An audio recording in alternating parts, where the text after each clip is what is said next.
Este es el material que utilizan los niños en el taller de GUSI. Ese es uno de los materiales concretos realizados para el proyecto de apoyando el trabajo en el aula con recursos tecnológicos, y en este caso estos son los recursos concretos.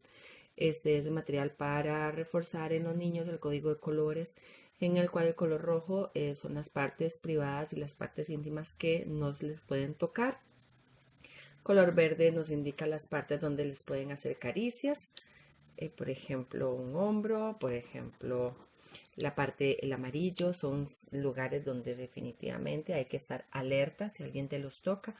Importante que se les recargue a los niños que tampoco la boca es un lugar donde les tienen que hacer caricias.